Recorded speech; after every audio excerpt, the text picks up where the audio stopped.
Right? Anticipating those rules, they're coming out very, very soon here. We have a July 1st date, and we will know everything that defines House Bill 1317, and basically, well, and 18. And basically, we will be defining how we will go about this recreational marijuana business procedures. So that will be done by the Med, and that's coming up July 1st. So we have, what'd you say, about 10 days before we find out our destiny with this business. So it's a lot of anticipation, and a lot of people wondering how much money is it gonna cost us? Are we gonna be able to pull multiple licenses? What are our options? So we do know that current medical marijuana centers are going to be the first to be able to pull these recreational licenses. So we have an elite expert panel here tonight, and I will be introducing them one by one here for your pleasure. But I don't have you in order, so you could bear with me. We have Teri Robnett. She is a lobbyist. She is a cannabis patient, and she was diagnosed with fibromyalgia over 25 years ago, and now uses cannabis exclusively to control her pain and fatigue. In 2012, she took the Colorado legislature by storm when her testimony and advocacy helped to defeat the DUID 5 nanogram THC per se bill. In 2012, she and her husband, Greg Duran, worked tirelessly to elect 420-friendly advocates in Colorado. She has continued lobbying for cannabis patients' rights at the state capitol and has been to almost every task force and work group meeting that there is. Huge patient advocate, and owns the Cannabis Patients Action Network. So if you're a patient and you don't know where to get information or what to do, definitely talk to Teri. Thank you for being here. Then we have Samantha Walsh, a lobbyist, a well-respected entrepreneur and single mother who utilized her background in top-level state politics to become one of the premier lobbyists in the hemp and marijuana industry. In the 2013 legislative session, she successfully lobbied the Industrial Hemp Bill, nicknamed the Casey Act, that allows for farmers to grow industrial hemp in Colorado without permit from the DEA. That is pretty awesome, isn't it? She's also effectively lobbied on behalf of the Amendment 64 campaign, implementing several historic marijuana laws in Colorado, regulating responsible adult and social use. She worked closely this summer with the State of Colorado Department of Revenues and the Department of Agriculture, implementing rules and regulations that will benefit both marijuana and the hemp industries and create a viable and brand new prosperous economy for our state. So these are our front-line people. And these are the people that you want to talk to about your businesses and what you think needs to be happening, your suggestions with these laws. So thank you for being here. We have Warren Edson, who's one of the organizers of the Amendment 64, two-time winner of the Normal Legal Committee's scholarship, and has been a featured speaker at the 5 Normal Legal conferences. He has been featured in the Wall Street Journal, New York Times, Christian Science Monitor, and the Westward. He has been known as one of the industry's most valuable assets. So thank you for being here today, Warren. We have Bob Hoban. Bob Hoban is a seasoned full-service commercial practitioner, drawing up more than 15 years of diverse legal and practical entrepreneurial business experience. He regularly counsels clients regarding corporate organizational, wow, there's a lot of big words in your bio. And government issues, general commercial transactions, real estate development transactions, government licensing, strategic acquisitions, debtor credit issues, employment matters, and commercial litigation. Thank you for being here. Thank you. We also have Charles Houghton, 26-year real estate attorney, business attorney, commercial financing, related matters, including all aspects of representing both private and governmental entities in multi-million-dollar transactions. He also has done a lot of work for the Colorado Springs Medical Cannabis Council and the Colorado Springs local municipality laws. So thank you for being here tonight. We have Chris Walsh from MMJ Business Daily. Have you guys ever read that publication? It's online, correct? Yep. And there's a lot of really good, they just came out with a book that has a bunch of statistics in it that is really good information, so I would encourage you guys to check that out. He's the editorial head of the Medical Marijuana Business Daily. He covers daily financial and legal news of interest to cannabis dispensaries, investors, lawyers, and related vendors.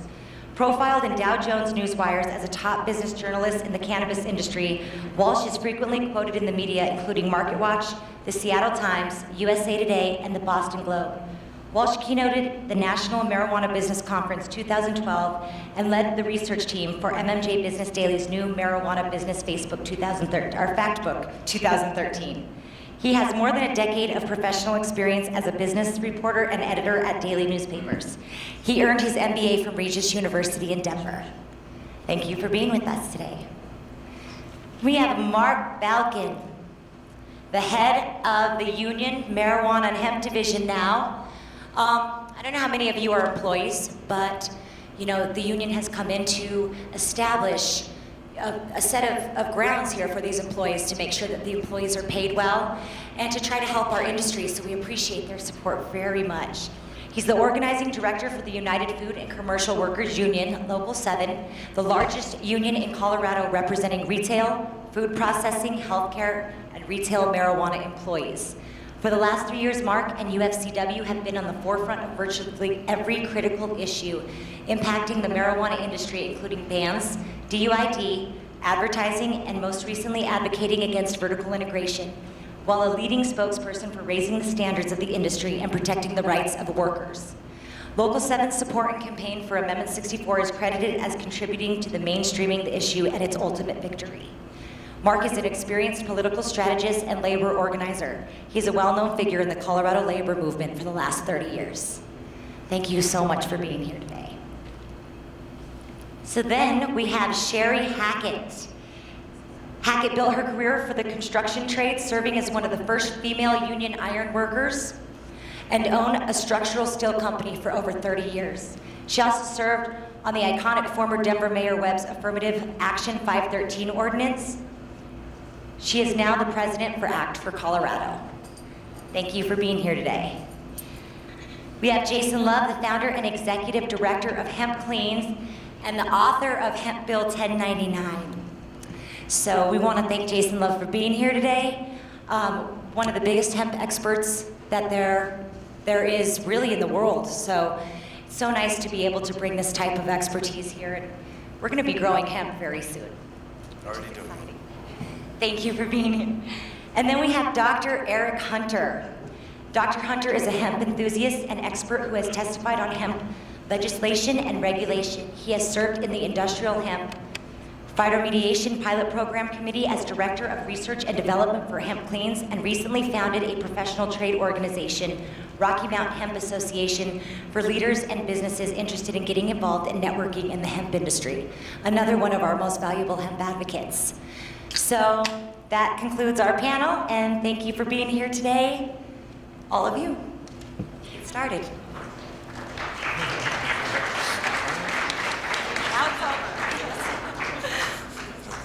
Okay, question number 1.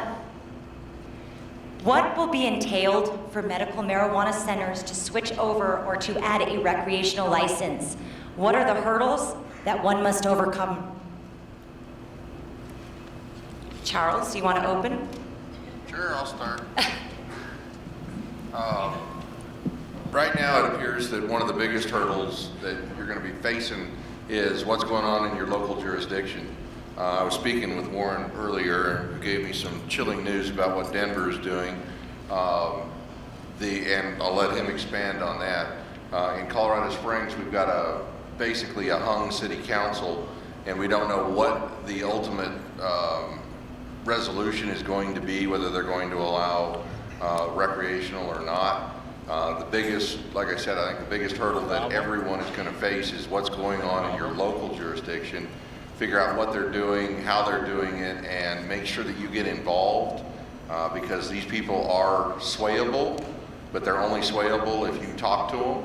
So you got to get out there, you've got to get organized, and you have to talk with these people before they start passing moratoriums and basically legislate you out of business like they tried the first time around.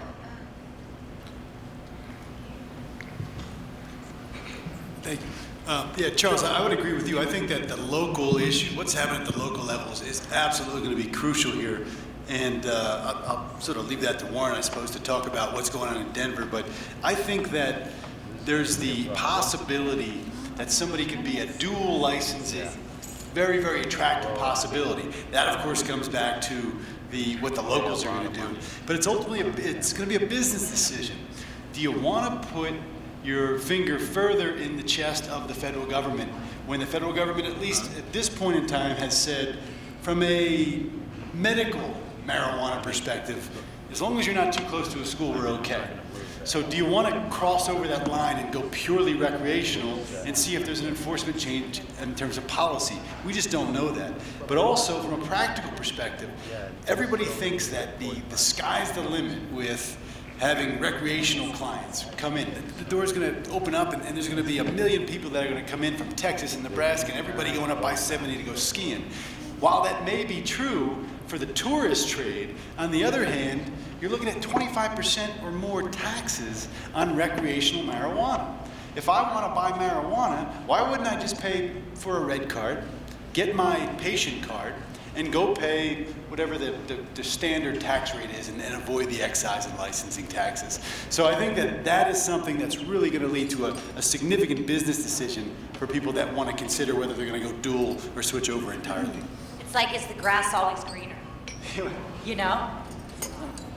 Well, and just date-wise, Chloe, just everybody needs to be aware. First of all, this is not final in Denver yet. Denver City Council has been really clear. They took a straw poll where they want to pursue and look into opting into 64. And then they released about 17 pages of proposed rules. Just as current owners, be aware that in their current proposed rules, they will expect you to be fully licensed on a state and local level by October 1st of this year in order to be able to transition over and apply to be a recreational marijuana center, okay? Obviously, you need to take Bob's advice into account as to whether or not you even want to do that. But if you plan on doing it and you don't have a certificate of occupancy for your grow right now, you'd better get your act together quick and get a good general contractor and get this up to speed. Because the other thing our local government's proposing is to extend the moratorium on new business owners until January 1st, 2016. So if you miss that October 1st date, you're out of the game for a proposed number of years. So you need to be really aware of that and take it into plan right now. And I mean, if you haven't heard, Boulder's proposing copying the state's taxes. Doubling. So you'd have the state doing 10% sales, 15% excise, on top of the city of Boulder doing an additional 10% sales, 15% excise. And regular sales tax. So the little get guys- on that, because I can hear you, Teri, but I don't think anybody else can. I said and regular sales tax also. Yeah, I mean, holy crap. I mean, again, getting back to why you might want to consider not going recreational, but just be really aware of what your local government's doing. Because if you're going to make that decision, make sure you're not opting yourself out for 2 or 3 years. Now, I think that Denver will allow you to buy an existing business. During that period of time, yes. Yes. That's how they're getting out of it being a moratorium. And if you want some fun, just go review the subcommittee meeting from a couple Mondays ago and watch when they use the M word, meaning moratorium, they'll, no, it's a transition period. That's right. That's partly so folks in this group don't end up suing them and saying, wait,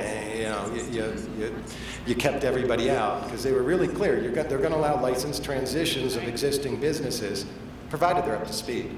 But that's what I was just going to talk about. Yes, there is a new provision where you can transfer your license. So if you're compliant on a state level in Denver, or in a state that's enacted a moratorium, for example, like Aurora, but you want to move to another city that hasn't enacted a moratorium like Denver, you can transfer your license.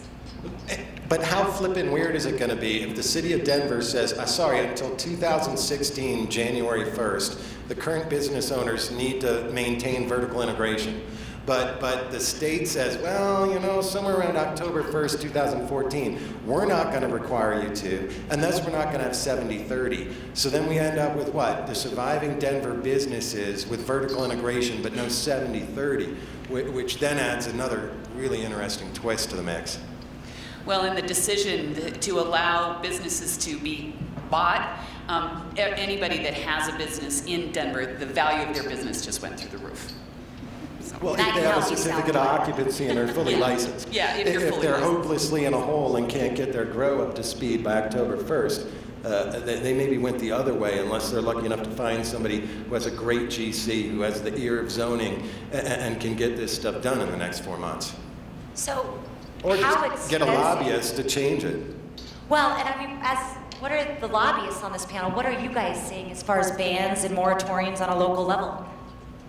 Well, currently there's 24 cities in Colorado that have enacted a recreational ban. This does not apply to industrial hemp.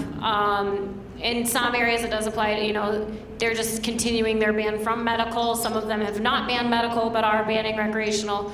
And there's 18 cities that have enacted a moratorium, which is pretty easy to change. Obviously, the keystone here is Denver and Boulder. Whatever Denver does, we are pretty confident that Boulder is going to follow suit. So at this point, it's a matter of engaging on a local level in Denver. And, you know, like everyone, like other people on the panel have pointed out, to really open the system up and maybe not make it too conservative to start out with. You know, we already have conservative steps in place on a state level. There's really no reason for cities or local municipalities to reel it back even further. All it's gonna do is really stifle growth. And, you know, that's what we're trying to, at this point, really explain, you know, to our local leaders that in order to really grow this economy, to spur job growth, to get people, you know, on their feet and, you know, to make this industry work and to, you know, put Colorado on the top of the economic scale on a national level to really lead the way, we need to not be so conservative. And I think really quickly, I think it all boils down to, from a business perspective, it all boils down to uncertainty, is that we don't know what's coming. You don't know on the legal side with the federal government and local municipalities, how your business is going to have to change, the competitive landscape, and everything everyone else on the panel has mentioned. You know, that's the first movers on the recreational side are going to have to be very flexible, and it's going to be a real roller coaster ride, and there's going to be, you know, some significant ups and downs, and I think that's definitely what you're getting into with this.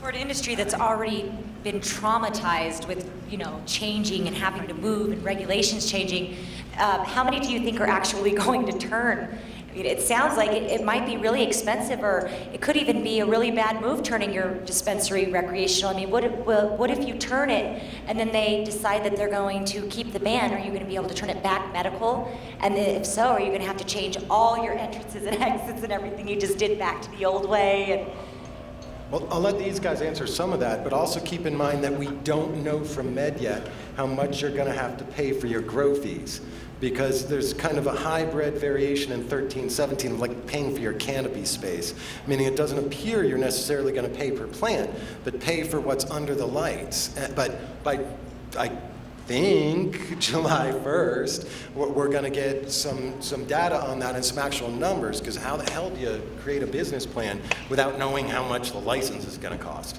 right. And I mean, that's how it is right now in the medical marijuana industry. You know, if you have over 500 patients, then it's $18,000, over $18,000 a year. So, and that will be due in a few months here, Warren. And I don't think people understand that. So when you say that they have to be licensed by October 1st, explain that a little bit.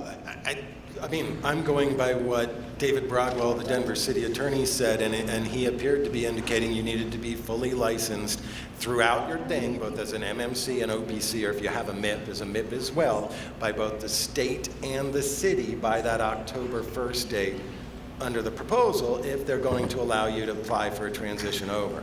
Now, that wouldn't necessarily be so devastating if they were holding to just 1317's dates of allowing you to jump back into the game in 2014.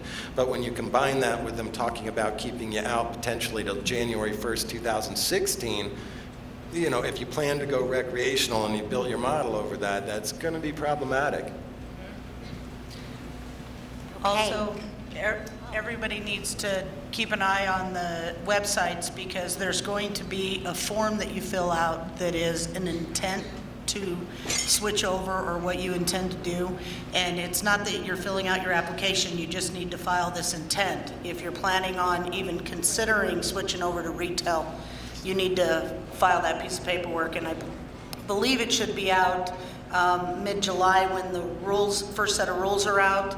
And then we'll know more detail from there. But I just want to make everybody have a heads up on making sure that you know when that comes out so you can get that filed. Look, this is a highly regulated industry. It's a very controversial industry. What you get is going to be a reflection. Let's not make any mistake about it. What you get is going to be a reflection of the political power of the industry, whether it be at the state level or the city council level. And I could tell you, as a representative of 25,000 workers and their families at the United Food and Commercial Workers and affiliated with the AFL-CIO, which has another 100,000 members, the industry on its own is making a very serious mistake if they think they can influence the political process and the transition to retail marijuana on their own. This industry, if they want to be politically savvy, need to build alliances. The United Food and Commercial Workers Union is reaching out, has offered, and has been a consistent ally of this industry. So on the political level, and I could tell you this firsthand, if you take the state legislature, okay, when the state legislature vertical integration was paved in stone, right? When we went to the committee hearings on Amendment 64. We got involved, we formed alliances with various groups, with various business entities that are raising the standard of this industry. We managed to reverse the lock on vertical integration and reverse that where now non-vertical integration is a reality. We supported that because we thought it was the responsible thing to do, that it would create more jobs, that it would generate more tax revenue, and it would prevent a return to the black market. But we weren't successful because we had, and sometimes we make the mistake if we have the right lawyer or the right lobbyist, and we make a brilliant argument, we're going to reverse that. That's important, that plays a role. But vertical integration was reversed because of the political influence and power that the alliance of the parties that formed together, including Local 7. As far as federal intervention, unionization of the industry is a tremendous buffer against federal integration. Against federal intervention. Okay? The union, when it represents employees in the industry, raises the standards of the industry, is self-policing within the industry. That's the best protection to stabilize and legitimize the industry in the future. Thank you. It's very true. How many people in here own a medical marijuana business? And how many of you have ever spoken with a lobbyist for your own personal, of all you've been through? And a lot of people don't know where to go. And these are the people that you want to go to. Tell them your concerns because they will help you. So, I think that's the main thing, is a lot of people don't even know where to even start because they're so overwhelmed with all these changes all the time. And even vertical integration, this may be a really good thing, because if you don't want to keep both sides of the business, which is hard, you might be able to sell one in 9 months or 2 years or whenever they enact, that it can actually change. And if people are curious how to get involved, there's a really simple way. I know that Cannabis Business Association, for example, who's sponsoring this event, is a trade group.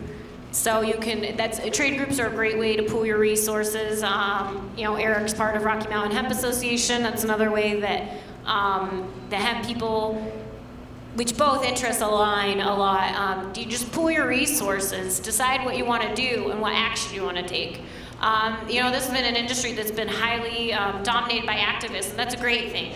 It is a great thing. But at the end of the day, you have to think that political power means a lot, and pooling your resources means a lot. And this is something I stress all the time, which is we have to stop fighting each other, and we have to start fighting the outside forces. If you don't, people think that just because Amendment 64 passed that we've made a win. It's not true. They're constantly, and Teri can attest to this, the prohibitionists they're strong, they're not giving up, they're relentless. And the more time we spend fighting each other, whether or not this business doesn't like this business, it's all this petty, and it is petty. At the end of the day, in context of the larger picture, it's petty. And I'm speaking from I work in politics, I'm speaking from a political perspective. Sometimes we just have to put those differences aside and realize that there's a bigger goal here. And the bigger goal here is mass industry interest. What do we want done as an industry? Do we want to be over-regulated to the point where businesses are suffocating? No. And in order to get the regulations to a point that we want, where we have a cushion from federal interference, yet we have freedom to grow and prosper, is where political alliances like with the unions or with big investors or with the activists all have to come together and agree. So that would be my suggested advice as to how to get involved. That was awesome. Chloe, to your point, to your question, I would just add one thing. I mean, I think it would make sense to spend money on lobbying efforts specifically to hedge your bets on the dual licensing aspect, because that would, in effect, attempt at least to minimize your risk if one side of the business, recreational versus medical, doesn't pan out or gets banned or something like that, or somehow the feds change their policy on one side or the other. So to me, that's certainly where you should direct your efforts and your attention amongst all the other things that were said, but I think that's a really, really important piece of this. I also have to agree with them, whether you join ACT for Colorado or one of the other associations, when you're working with a larger group of people, your voice gets larger. But it doesn't hurt for each and every one of you to go down to that Capitol, because we're down there every day, we're making things change, and it takes a lot of effort. But they also like to hear from the business person, so when session begins again, make sure you're involved with your association, but also go to the Capitol and write letters. Those things all have impact. Right, I just want to add too that, sometimes people have stereotypes and fears about the union. Put those stereotypes and fears behind you, okay? The union is not an intrusion in your business. The union is going to add value to your business. It's going to help protect your business. It's going to help stabilize and legitimize it. I could tell you, when we've gone to state legislators, we've managed to influence legislation and regulations in this industry by showing the labor management contracts that we've negotiated with some employers, which shows that these employers are raising labor standards, treating workers with respect and dignity, providing affordable health care if they can. That, by showing that's what's won support of many state legislators. In the city council in Denver, you can go to, and this isn't theory, this is real life experience. When there have been some lobbyists that have gone to city council members and have asked for certain things, they've asked, well, what does the union think about this? Are you pro-union or you're anti-union? And some of the city council people, almost half who are out of the labor movement, are really, frankly, disgusted working with owners in this industry, before this industry has even really taken off, who are basically engaged in the same type of union busting as a Walmart, which is a multi-billion dollar corporation. We want to say to you, we want to form a partnership with the industry. We add value to the industry. We think that together we can really help this industry solidify itself and grow. We want to work together. We've been there for you in the bans. We've been there for you in the tax issues. We can be there now in implementing a really respected and dignified rollout of the retail marijuana industry in Colorado. Thank you. When we were talking about paying attention to your lobbyists and the ability to serve both patients and the recreational consumers like Bob was talking about here, Guys, we're talking about physical separation, meaning walls and separate exits, versus virtual separation, meaning keeping track of what's going on and who you're selling to.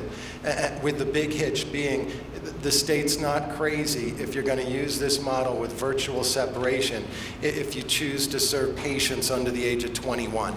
So, I mean, that's what we're talking about, and that's what you need to be looking at, lobbying both the locals for, because we're kind of done with the state, that they've thrown it into their lap to allow it to happen if your local government will allow it to happen. I just want to say, if you want to make a difference, then the first step is to show up.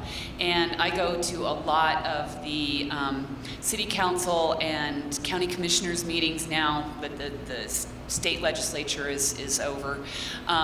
And to be honest with you, there aren't very many people there. I mean, there aren't a lot of people there speaking up for our side.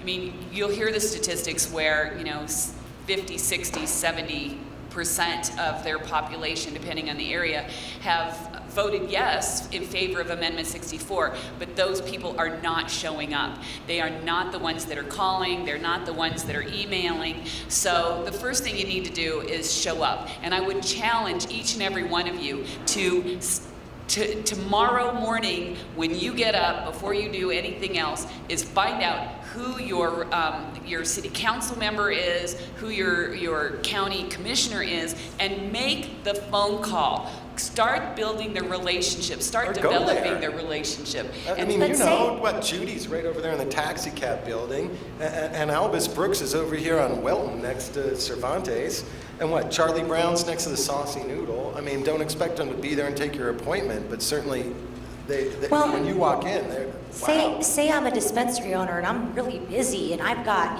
my grow I've got to move, and what can I do if I can't? I don't want to feel bad, but can I pay somebody to be there for me? What other options do I have if I don't have the time? Because I know a lot of these business owners don't. And, they definitely want to have representation. And it's true, because the DUID bill was fought until the last session when there was only 5 people there. And the people that showed up sat there all day. So they wanted to go smoke by about 5 o'clock by the time they were actually heard. And we only had a few people who were really high, who'd been there all day talking. And it just didn't look that good for us. So, I mean... And I want to stress something. Like, I will be the last person to denounce the importance of citizen activism. I think it's absolutely important. It's crucial. However, we've seen this last legislative session. That's quite the tongue twister.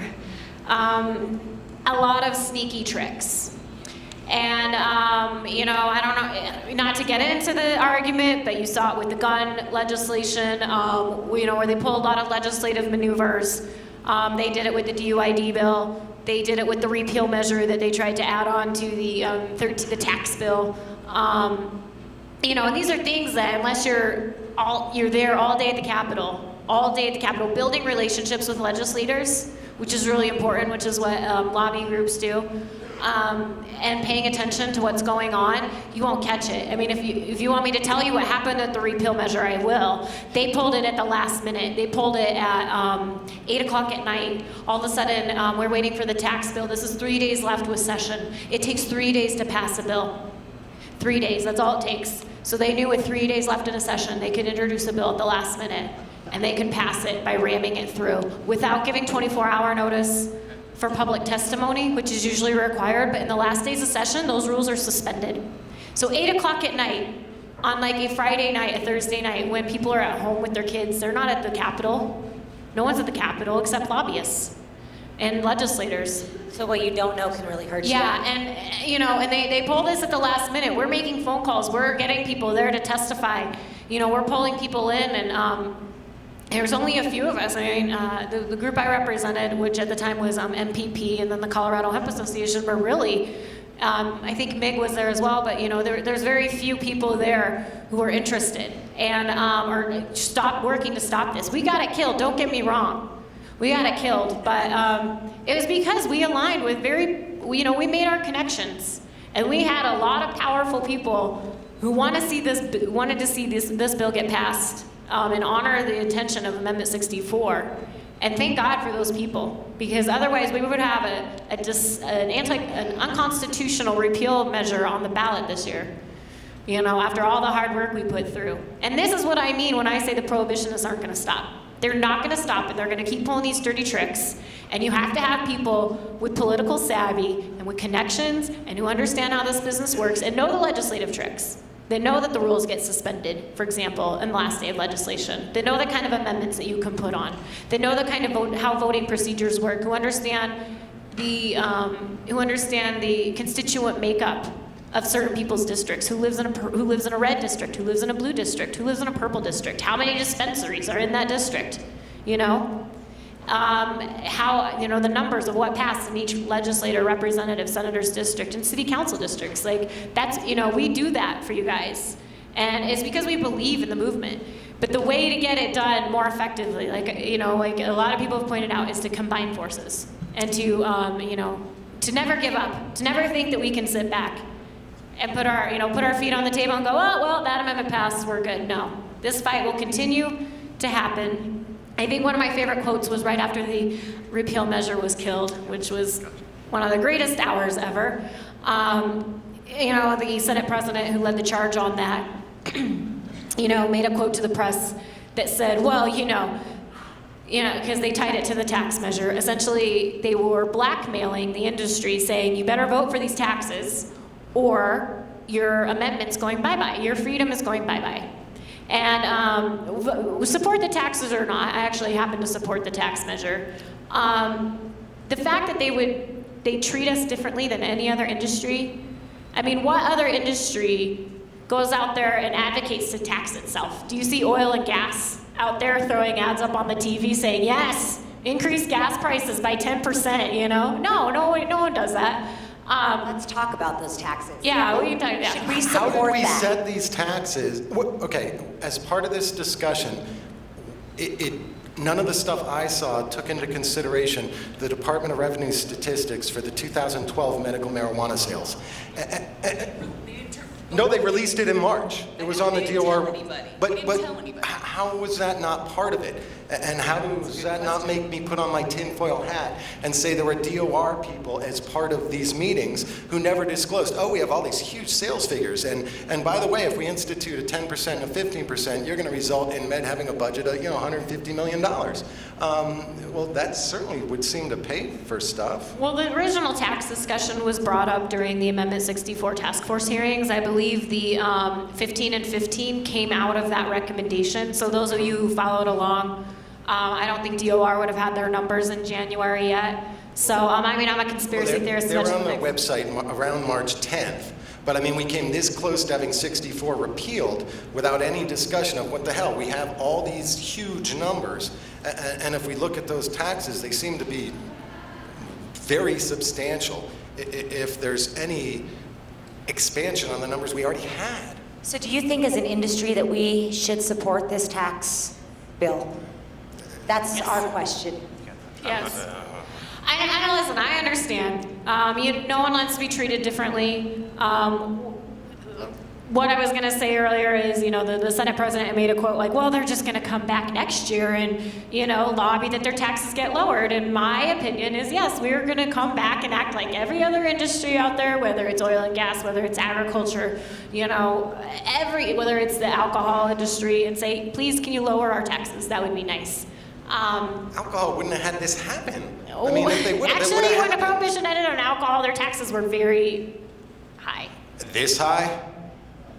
This is higher than high. Because this is higher than anything ever from what I've looked at. I mean, like 4 times, way higher. And if somebody's not thinking it's going to run it into the black market, and then we have boulders saying, oh, we're going to double this, holy crap. I mean, I'm sorry, Chloe, but I'm a libertarian. I'm not going to vote for a tax increase. Considering what other states are looking at, Washington was looking at a 50% sales tax. I think we're doing okay. I mean, you're talking about a 10% sales tax to start off with just on retail marijuana, and then a 15% excise, which is on a wholesale product, which Plus a lot of that taxes. is consumed into the price. Plus the city taxes, and we don't know what they are yet. Well, if they do the city tax, though, which a lot of municipalities may not do, they lose their kickback. That 10% includes a kickback to the local governments. Well, they don't. Is Boulder taking taking that into consideration when they talk about a 10% local tax plus an additional 15% excise tax? Boulder has a high consumption rate, so they're probably hedging their bets that they're going to get more city revenue out of that. But if you're talking about smaller municipalities, I'm sure they're going to be content to keep the kickback. I guess, but then we're looking at a $200 ounce becoming a $250, $260 ounce before we even talk about anything else, and that's not good. The tax ensures that the industry maintains its political support and public support, and then you build a political constituency base, for instance, like in the education establishment, which is going to benefit from that tax. So the tax is important in stabilizing the industry and maintaining support in various political and electoral sectors. But the other important piece is getting that tax passed. If opponents of this industry would love for the tax not to pass, because then they can mount another effort to reverse the referendum, which is possible. The elected officials have frankly don't have the confidence that the industry has the political infrastructure in order to get this tax passed, so they're looking elsewhere. They're looking at groups that have the political experience to put 1,000 people on the ground to counter the attacks on the industry, and who can knock on doors for months and months, and bring also the other political resources. So while, yeah, it seems like an excessive tax, I think we got to take a look at it just like we do with alcohol. That's what maintains. And don't we have like the 5th lowest alcohol tax in all of the nation, but we're going to have the highest tax ever for anything on this? And in the tax I mean, there's taxes and there's reasonable taxes. But if these taxes don't pass, here's what's going to happen. Here's the consequences. One, you're going to piss off the legislators, and then they're going to come back next legislative session with even more onerous regulations. 2, your licensing fees will go through the roof. If you think they're high now, just wait until they need to fund enforcement without the taxes. 3, there are a lot of people, as Senator Stedman once said, a lot of piggies lining up to the trough for this little slush fund. This is just a fact of the matter of politics. It's for the education funding, for the training funding that DPHE and law enforcement are going to be using. That's going to be taken directly from these tax funds, and those are just going to be bigger enemies that we're going to be building because they're not going to get the funding that they need for the education and for the.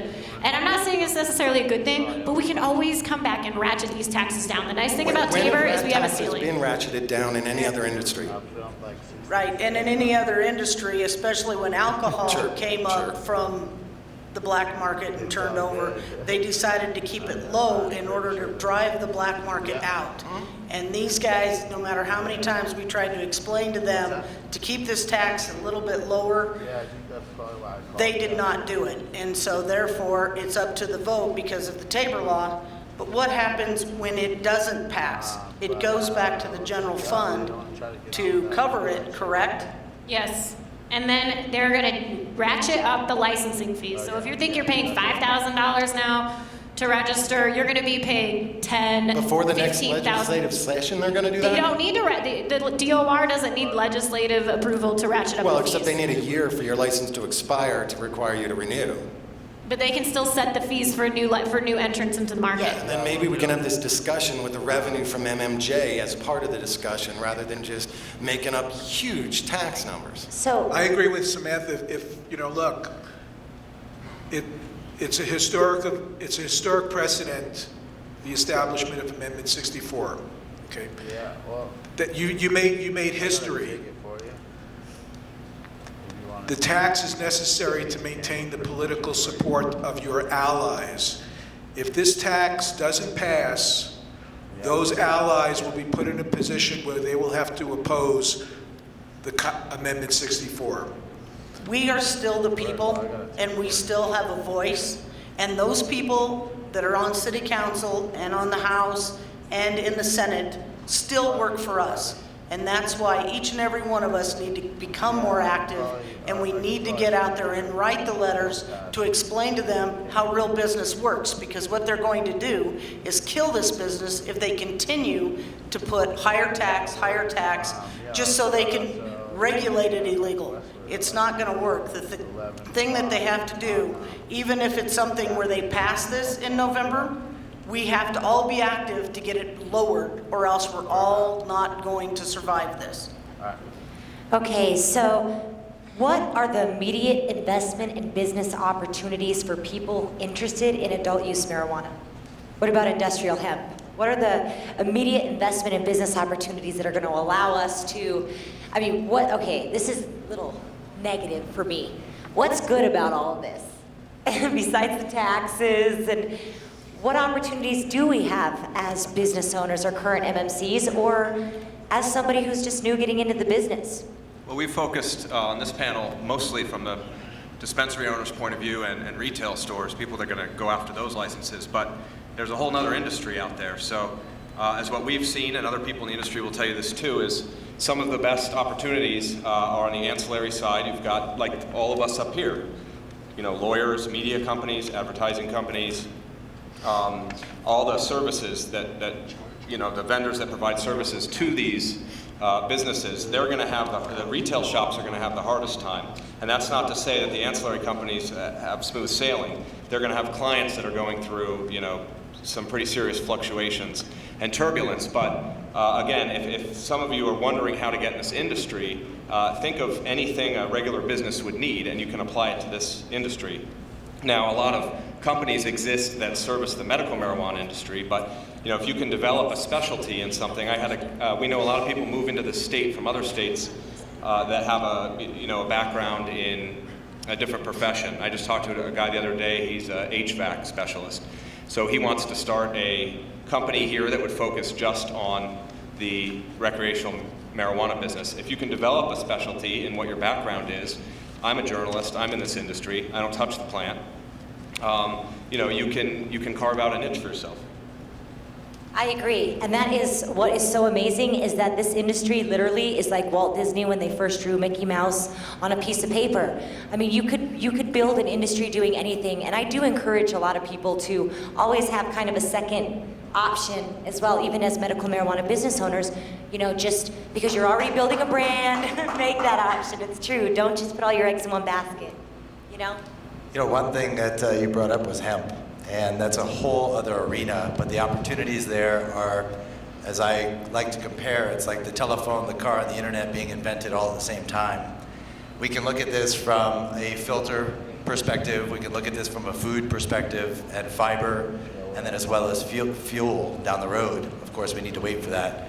But the opportunities are tremendous. Right now, we don't have to worry about all the other regulations and licensing that the medical cannabis side of things have to focus on. So for example, you may have heard of hempcrete. It's a great building material. There are other opportunities out there in the building industry. It could be biocomposites for structural wallboard. It could be animal bedding. It could be fuel pellets. We can mix that with the beetle kill wood that's already being turned into fuel. But the opportunities go way beyond that. Asphalt companies are very interested in hemp oil. And the list goes on in terms of technical applications.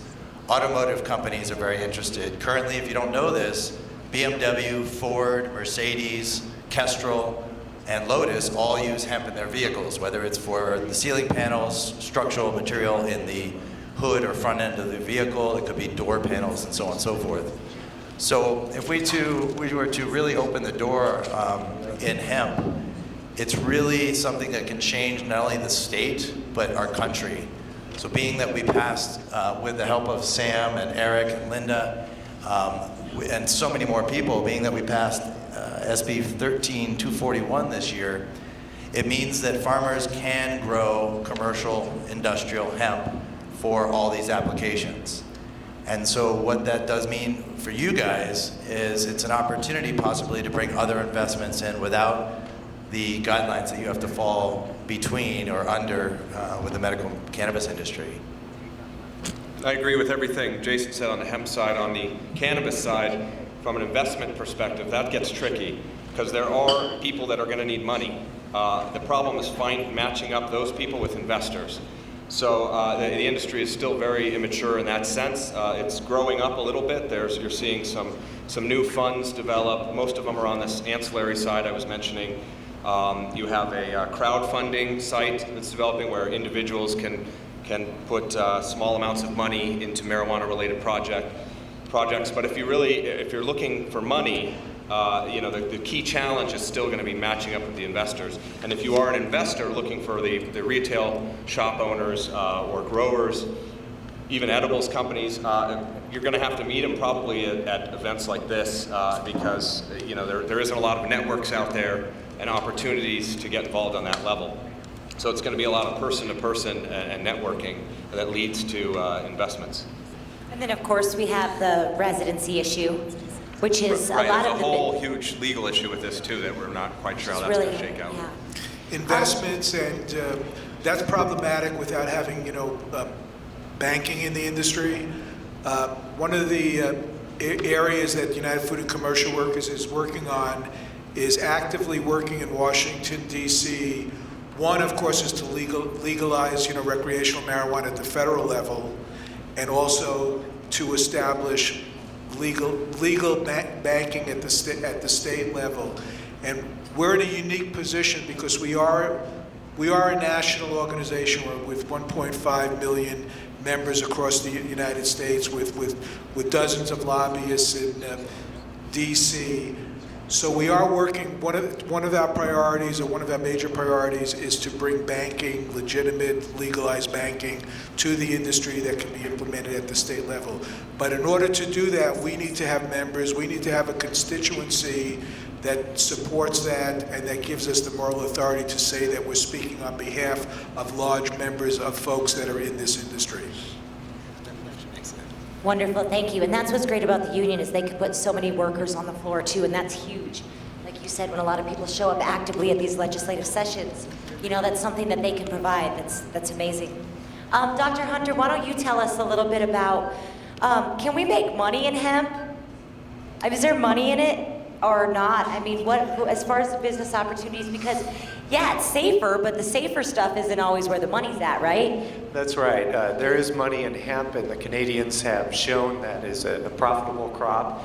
And what we're really looking at is the margin that can be earned on the processing as being one of the drivers for the industry and the investment.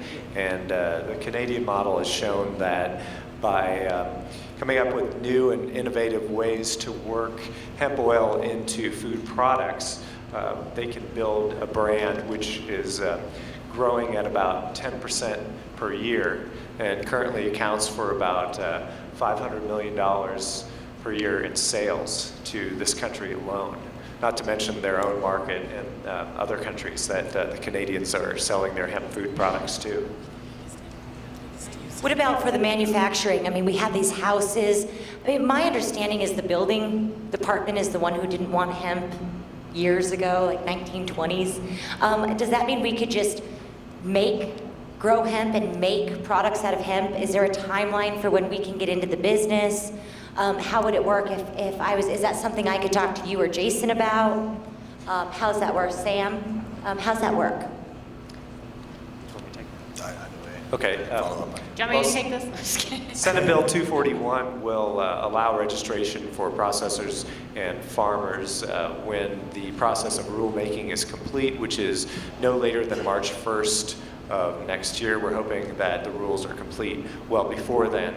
So the earliest theoretical date, assuming that the rules are complete, will be January 1st of next year. And so that's coming up quickly. And so we have about 30 farmers that are participating in the phytoremediation pilot program who are gathering valuable data on yields and water usage, and that will prove valuable to anybody that's interested in the agronomics of the business. And we had a story today in our publication about publicly traded companies in other industries that are now eyeing the medical marijuana and cannabis, recreational cannabis industries, and they come from different backgrounds. So that you can see how they're looking at this. There's a company that is thinking it can adapt its product to pets. It might be some kind of cannabis-infused medicine. There's a food company that's focusing on seafood, but now it's like, we deal with food, maybe we can make edibles. And you've got a bunch of companies, again, that have a specialty in something else that are looking for how that fits in this industry. And the possibilities on that end are pretty limitless if you think about it.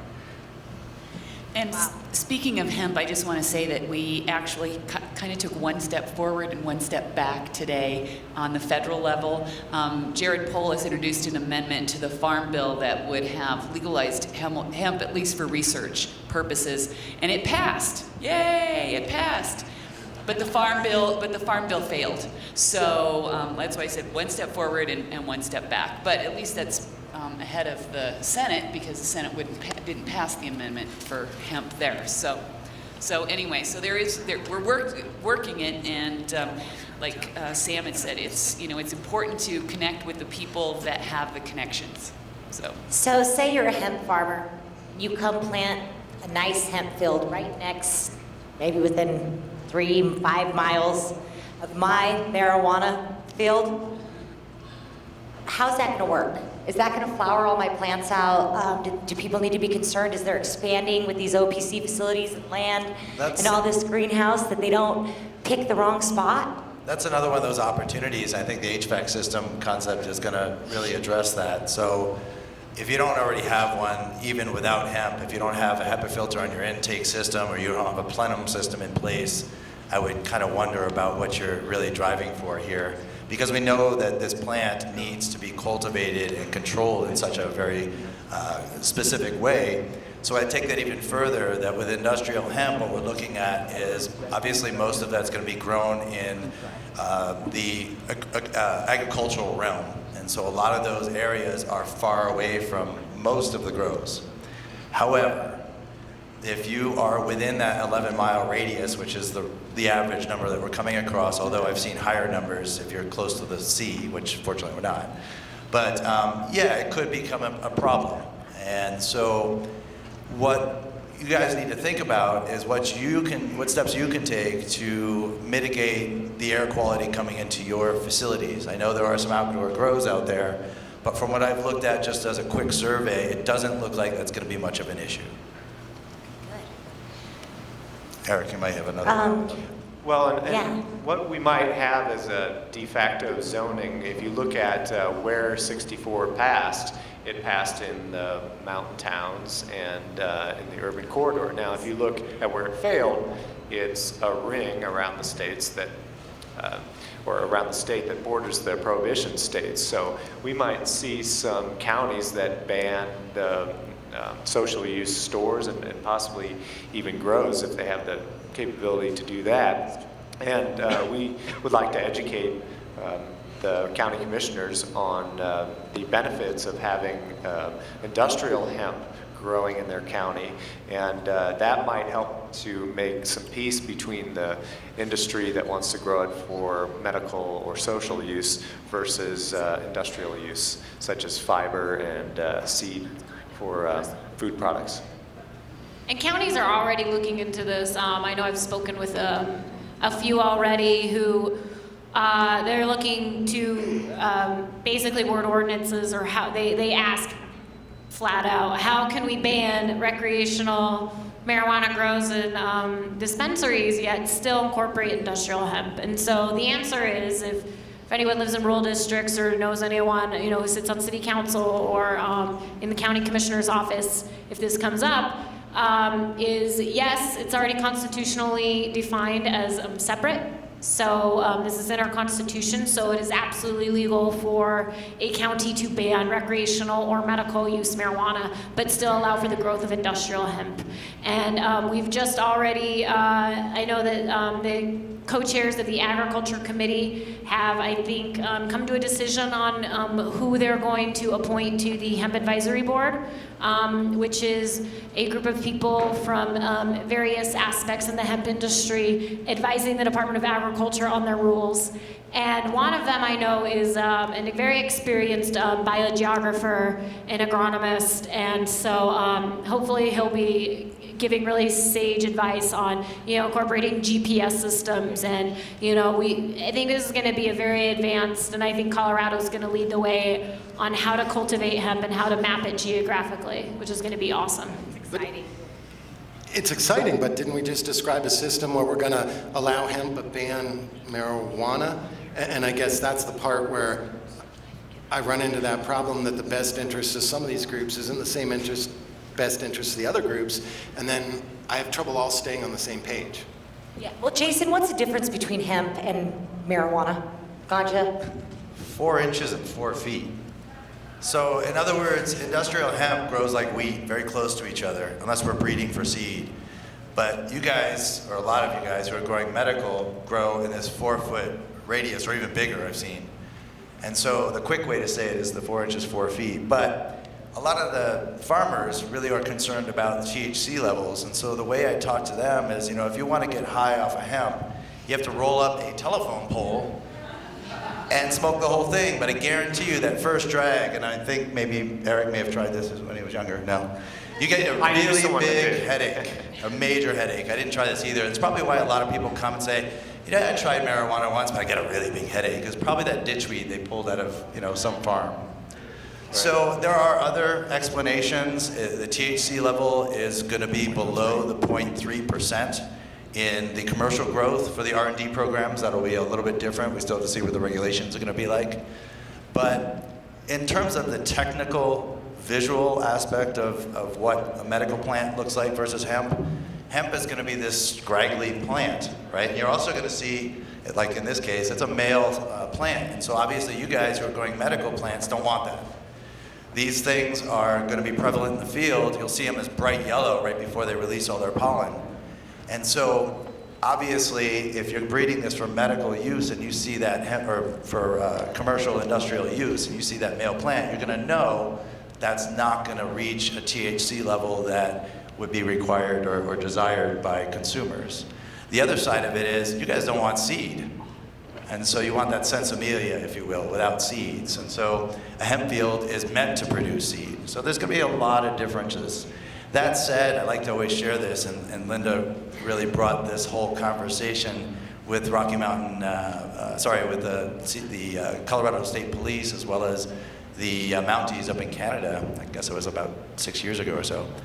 But they had a conversation, and in reality, a lot of other law enforcement around the world, they want hemp, because just as the pollen issue becomes an issue, or becomes a question, they see pollen from the hemp plant can actually reduce their recreational grows. So I think that's the biggest difference there. Does anybody know, because do you guys know how far, if I wanted to grow weed, how far, and be in a greenhouse without necessarily tricky filters, how far away do I have to be from a hemp field to make sure that 0.3 THC doesn't become what mine becomes? Well, if you live on the, it depends on where you are. If you live on the downward side, then you're probably in trouble. If you live upwind, then I wouldn't worry about it. I've come across the numbers of about 11 miles, 7 to 11 miles. But here's something that's also interesting about hemp. You may be able to use hemp as a buffer crop. So we've seen evidence that people actually plant hemp around their other crops to prevent pollen from contaminating or coming through. So sort of like a natural fence. Meaning like other hemp pollen, or other female hemp, not the male hemp. So 7 to 11 miles, would you agree with that? I think that sounds reasonable. That's kind of far. We know in Europe they're able to predict the weather patterns. That's what I'd heard thrown around too. But my problem was it was like through Facebook friends in Australia and Spain. So what's that? Eric pointed out a really important aspect of this. It seems like there'll be almost de facto zoning that will prevent a lot of these issues from coming up. But if you actually look at zoning issues themselves, you'll start to see that the ag land is really separate from most other properties. So I don't think that's going to be much of, honestly, right now, I don't think it's going to be much of an issue. And coming from me, by the way, I'm also a medical marijuana patient, and that is a very important topic for me. So it's not like I'm out here to, promote hemp and destroy the crops. That's not what I'm trying to say here. So don't get me wrong on that one. Right. Okay, is that it? Okay, so how do we as an industry deal with the large influx of outside money and investors wanting to get involved in Colorado? Yeah, like the Microsoft guy. It would be great, honestly, my comment would be great if there was some way we can draw these people to the same sort of network. Because I honestly, I'm approached by people at all sorts of events like this. And it's a little weird. Chloe, you were at one at Hood Lab where a gentleman there approached or the conversation. And so it's a little sort of sketchy sometimes. Sometimes I think these guys are just like sneaky people. Yeah, they are. Okay, and with the recent major arrest in marijuana, 71 indictments, should we be worried about the state cracking down on legitimate businesses? Now, we all know that there are basically these operational licenses that have been going for a long time. And now the Med is looking at all of these businesses because they're gonna have to switch over to recreational. So all this stuff that we haven't been looking at could now be seen. And things that we potentially, reading this case, I was a little worried because there, $1 to $20,000, 1 pound to 20 pounds, there's a lot of things just left for, misunderstanding. What do you guys think about that? Is this just the beginning? Well, I've got a saying on top of my computer. It says DBADA, don't be a dumbass. That's really what it boils down to. Everyone who's in this industry who has survived this long understands how to play inside of the rules. It should not come as a shock to anyone sitting here that someone decided that they were going to play outside of the rules. And that's why we've got Med. That's, the fact that it happened, yeah, it should probably send a little bit of a chill up your spine saying, well, maybe we need to tighten up our procedures. We need to make sure that we understand where our money's coming from, what we're doing with it, where the money's going to, all of those things. But when I read the thing, I wasn't shocked because any industry, pick one, there's going to be someone who wants to color outside of the lines because they think that they're not going to get caught, or because they think that they're going to make a lot of money doing it, or they're just dumbasses. So what I guess what I want to say is that just don't be one of those people. You know what the rules are. You know how to play inside the lines, and there's money inside the lines. So why push it? That's why I always, but it's written on top of my computer, DBADA.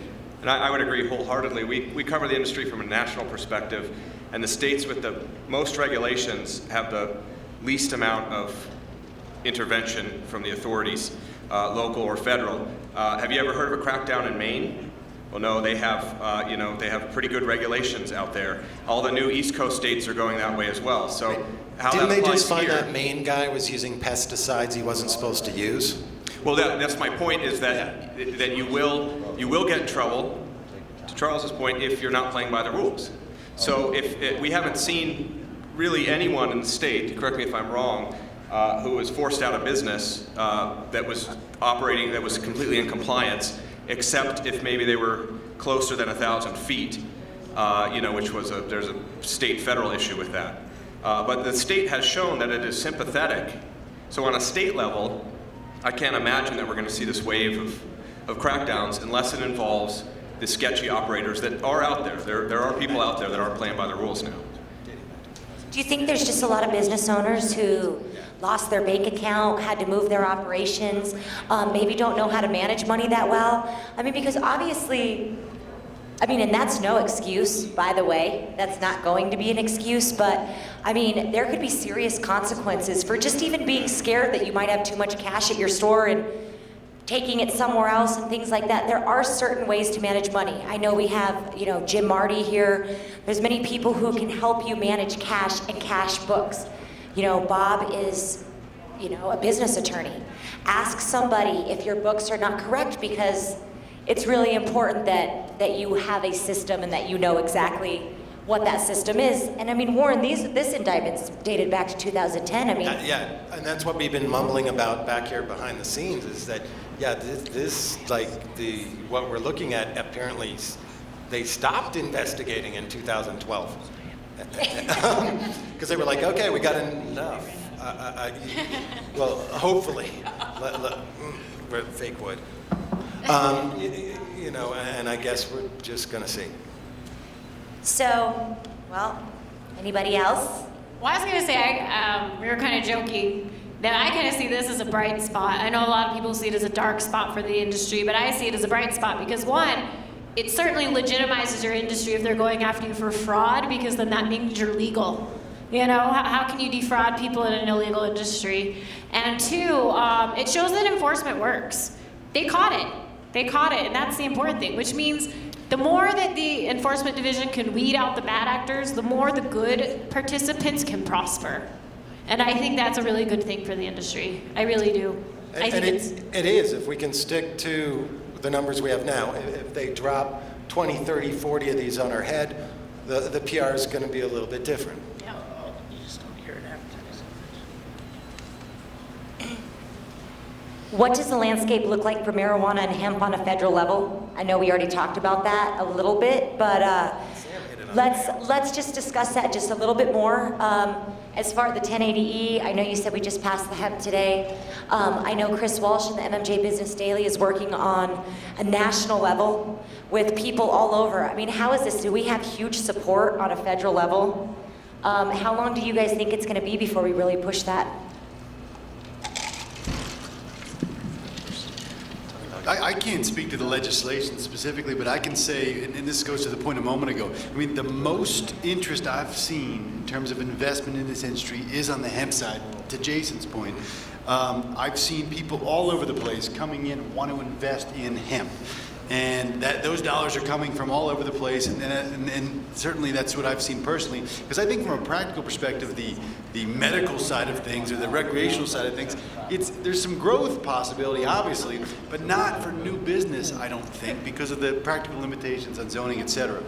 But I guess the reason I wanted to jump in here, and this goes to Jason's point as well, I was reading something in the paper today about this committee hearing at the federal level about Paulos' amendment on hemp.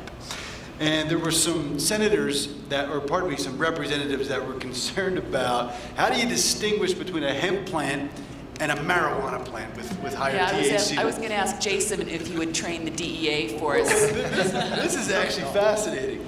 So there's Representative Steve King, a Republican from Iowa. And he Not our Steve King. Not our Steve King, a different one. He says there has been success in splicing a gene into hemp that allows it to emit a fluorescent glow. Nice. Now, this is what it'll solve energy crisis.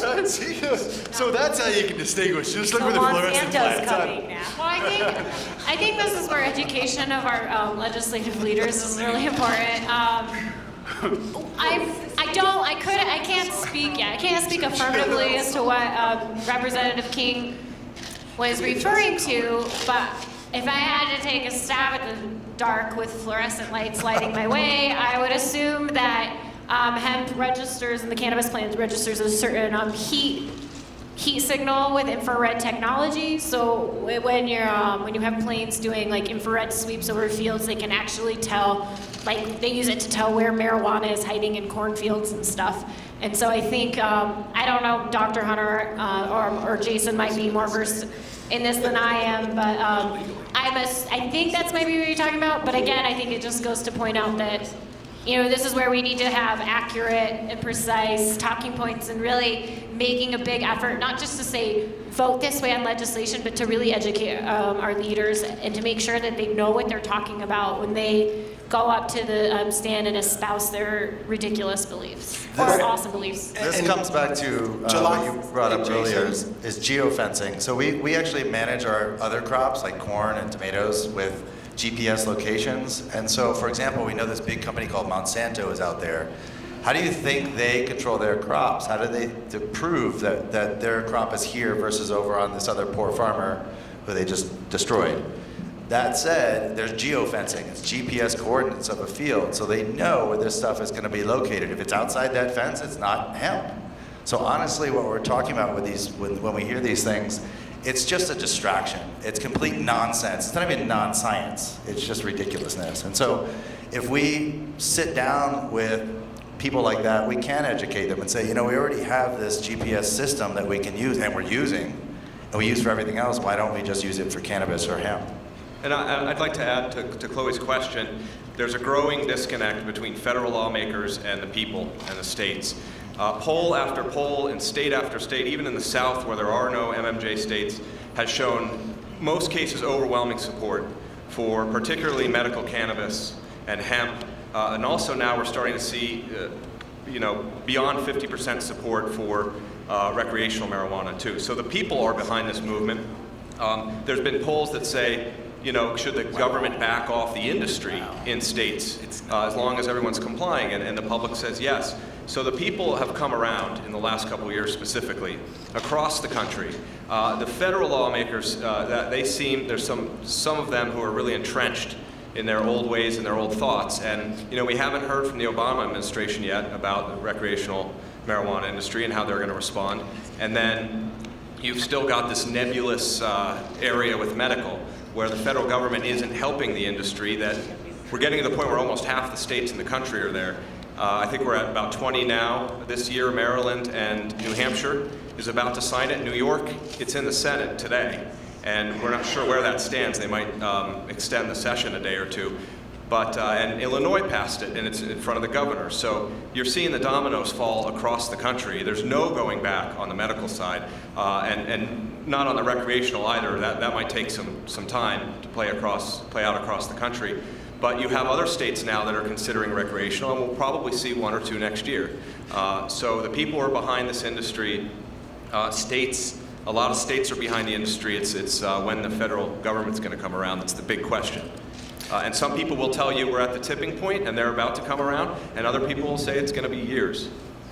Well, and at the risk of Adam coming out of the kitchen and smacking me in the face, on July 2nd up here at Jake's Restaurant, which is, if you keep driving this way, I don't know. It's really close, like down Larimer to like 22nd. It's hard for me. It's where Downing meets Walnut, wherever it merges. Jared Polis will actually be there and is having an industry fundraiser. I think it's Denver Leaf and Sean Coleman and Andrew Feinstein and others are hosting it. So that's a really unique opportunity for you folks to go down there and get a second to chat with a And I think it's $35 recommended donation, which what is that, like a few nothing. I mean, for some people it's make or break, but I mean, just a little bit is going to go a long way. And I think Jared Polis has been such a strong advocate. I mean, he has been awesome on this issue, and he really listens to the people. And I've been so honored to work with his office on a federal level, and he's also done a lot of work here in the state as well. And so I think it would behoove all of us to really get involved. That's another aspect, not just lobbying efforts, but to get involved in these fundraisers and let these politicians know that we have a direct influence on them. How do we find out about them? The Cannabis Business Association is going to be posting a bunch of stuff on their Facebook, but you can always go to the Clover Leaf page too. I mean, I post about every industry group and, our events, like if we know about them. You can also check, I'm sure, all of these different industry group websites. Maybe we should put those up on the Cannabis Business Association or, those events, make sure everybody knows how to get to them. It is important to venture outside of the cannabis community and actually talk to other people. I mean, we do a lot of preaching to the choir. We all get together and we rant and rave and grumble and celebrate and whatever. But we aren't the ones that need to be educated. We aren't the public that need to be educated. We're already there. So we need to start talking to the general public and talking to these legislators. And in my experience, going to these events, like a town hall or a fundraiser or something like that is really valuable because I find that I make really good connections then because they're not as guarded as they are maybe at the Capitol.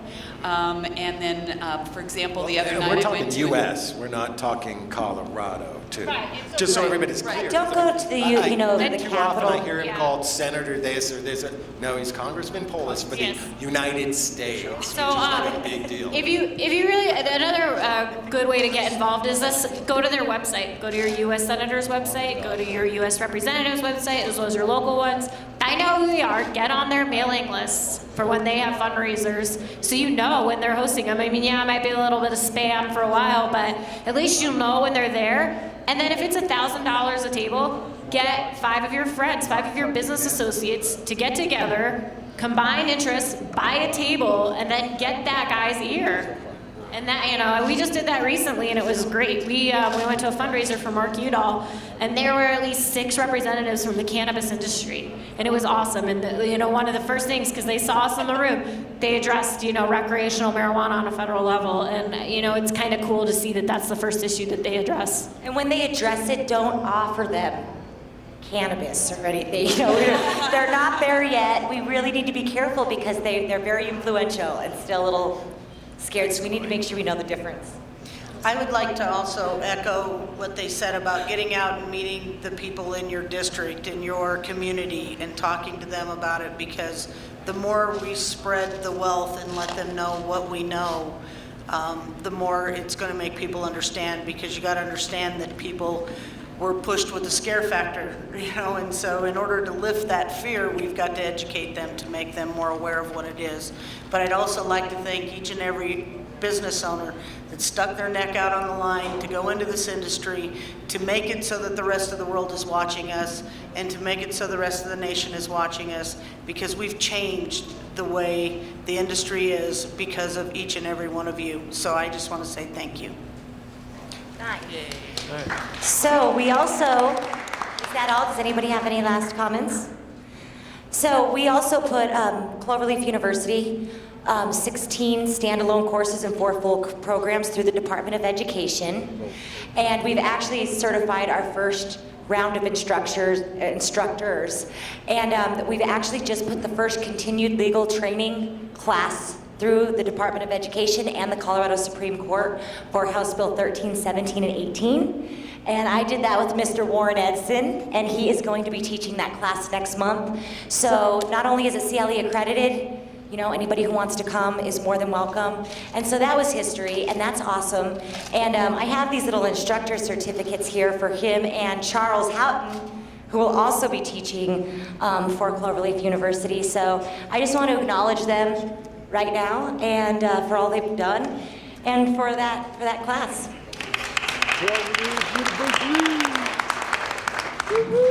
I'll put in another plug for Clover Leaf University. I know Chloe's going to be offering the Responsible Vendor Program, which is going to be very important for any of the retail or medical marijuana businesses, because it's now going to be required by the state. Not necessarily required by the state, but I know a lot of municipalities are going to be moving forward in that direction, that if you want to have a retail shop or a medical shop in their district, that you are compliant with the Responsible Vendor Program. So I think that's important. Little plug for your industry. And as well, you know, she offers compliance classes. So if you're not quite sure how to license your business, or you know what kind of regulations you need, I know that Clover Leaf University is going to offer that. So there's your plug, Chloe, and you can buy me a beer later.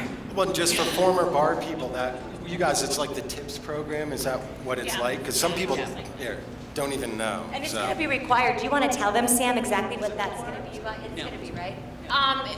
It is going to be optional. Like I said, it's not required by the state, but they've put it in place. But I know a lot of local municipalities, for example, when you're looking at these cities like Denver, Boulder, Aurora, who are putting in moratoriums, they're not necessarily going to put a merit-based program first, but there's definitely going to be a checklist. And I guarantee you on that checklist is probably going to be, are they participating in the Reasonable Vendor Program? You know, you're talking responsible, sorry. Reasonable is not a word. Reasonable is, yeah. Responsible Vendor Program. So, you know, and as well as like, you know, are they compliant? How long have they been in the industry? Do they give back to the community, you know, charity work? So, you know, so that is, you know, one way to get ahead of the game. And the more points you can have in the pro column versus the con column, you know, the better for your industry and business. So. Well, and Bob and I were just discussing, if you get in trouble, you'd better have taken the program. Yeah. It's kind of like alcohol. It can really save you if you overserve someone, and then they go to sue you or having your license suspended or punished or fined or whatever. Take a program. So, we want to thank you all for being here today. I want to thank all of our sponsors, the Cannabis Business Association and BioTrack THC, which our representative actually was, I think, hospitalized today. So we didn't have them here, but they will also be here next time. I encourage you to check out all of their inventory tracking and their systems at biotrack.com. They have amazing software.